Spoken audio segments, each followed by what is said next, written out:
बुलेटिनमध्ये सुरुवातीला महत्त्वाची बातमी येते मराठवाड्यासाठी। मराठवाड्यातील काही भागात मुसळधार पावसाची शक्यता आहे। हिंगोली जिल्ह्याला पावसाचा आज रेड अलर्ट जारी करण्यात आलेला आहे। नागरिकांना सतर्कतेचा इशारा देण्यात आला आहे। तर संपूर्ण मराठवाड्यात मात्र अजूनही म्हणावा तसा पाऊस पडलेला नाही। मराठवाड्यातल्या काही भागांना आज पावसामुळे दिलासा मिळणार आहे। हिंगोली जिल्ह्याला पावसाचा रेड अलर्ट देण्यात आलेला आहे। तिथल्या नागरिकांना सतर्कतेचा इशारा देण्यात आलेला आहे। मात्र संपूर्ण मराठवाड्यात म्हणावा तसा अजूनही दमदार पाऊस झालेला नाही। त्यामुळे मराठवाड्याची अंशतः चिंता बाकीच आहे।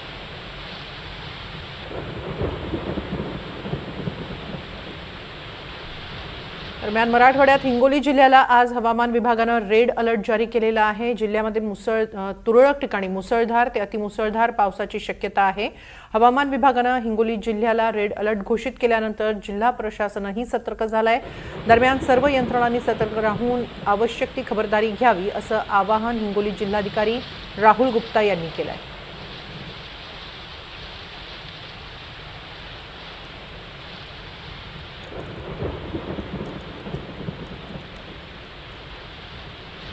याबाबत अधिक माहिती घेऊया आमचे प्रतिनिधी समाधान कांबळे यांच्याकडून। समाधान, काय अधिक माहिती पावसासंदर्भात? आज जे आहे ते हिंगोली जिल्ह्यामध्ये पावसाचा रेड अलर्ट जारी करण्यात आलेला आहे। खरं तर काल रात्रीपासून जे आहे ते हिंगोली जिल्ह्यामध्ये रिमझिम पावसाची सुरुवात झालेली होती। मात्र दुपारनंतर जे आहे ते पावसाचा जोर काहीसा वाढलेला दिसून आलेला आहे आणि सद्यस्थितीला काहीसा पाऊस थांबलाय। मात्र अजूनही ढग जे आहे ते दाटून आलेले आहेत। खरं तर सायंकाळी 6 वाजेपर्यंत जे आहे ते हवामान विभागाने हिंगोली जिल्ह्यामध्ये पावसाचा रेड अलर्ट जारी केलेला आहे आणि त्या संदर्भात जिल्हा प्रशासन सतर्क देखील झालेलं आहे। संपूर्ण यंत्रणांना सतर्क राहण्याचे आदेश देखील जिल्हा प्रशासनाने दिलेले आहेत। त्याचबरोबर नागरिकांनी सतर्क राहावं, घाबरून जाऊ नये असं देखील आवाहन करण्यात आलेलं आहे। खरं तर मागच्या वर्षी देखील हिंगोली जिल्ह्यामध्ये मोठ्या प्रमाणात पाऊस झाला होता, अतिवृष्टी झाली होती। त्यानंतर जे जिल्हा प्रशासन आहे ते सतर्क झालं होतं। यावर्षी देखील पाऊस होईल अशी शक्यता असल्याने जिल्हा प्रशासनाकडून संपूर्ण तयारी करण्यात आलेली आहे। खरं तर जुलै महिन्यात शेवटच्या आठवड्यात सुद्धा हिंगोली जिल्ह्यामध्ये म्हणावा तसा पाऊस झालेला नव्हता। संपूर्ण जून जुलै जे ते कोरडा गेलेला आहे। मात्र जुलैच्या काही शेवटच्या आठवड्यामध्ये हिंगोली जिल्ह्यामध्ये पावसाचा जोर वाढताना दिसून येत आहे।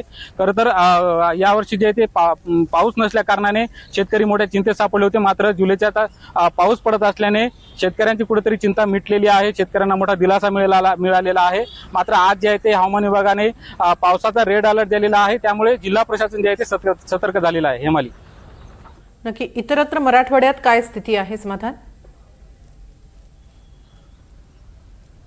निश्चित आपण जर बघायला गेलं तर मराठवाडा संपूर्ण यावर्षी कोरडा गेलेला आहे। अनेक ठिकाणी पाणी टंचाईच्या देखील समस्या भेडसावताना दिसून येत आहे। खरं तर लातूर असेल, बीड असेल, हिंगोली असेल या ठिकाणी शेतकऱ्यांवर जे आहे ते दुबार पेरणीचं संकट आलेलं होतं। तर लातूर जिल्ह्यामध्ये तिबार पेरणी देखील झालेली आहे आणि त्यामुळे शेतकरी मोठ्या संकटात सापडलेले होते। मात्र सद्यस्थितीला जे आहे ते पावसाचा जे आहे ते जोर वाढलेला आहे। खरं तर विदर्भामध्ये काही ठिकाणी रेड अलर्ट जारी केल्यानंतर आज विदर्भाला जोडून असलेल्या हिंगोली जिल्ह्यामध्ये सुद्धा पावसाचा रेड अलर्ट जारी करण्यात आलेला आहे आणि आज जे आहे ते पावसाची दमदार बॅटिंग जे आहे ते पाहायला मिळत आहे। खरं तर दुपारी जे आहे ते पावसाचा जोर अधिक वाढलेला होता। मात्र सद्यस्थितीला पाऊस थांबलेला आहे, तरी देखील जिल्हा प्रशासन जे आहे ते सतर्क झाल्याचं दिसून येत आहे। धन्यवाद समाधान, आपण दिलेल्या या सविस्तर माहितीबद्दल।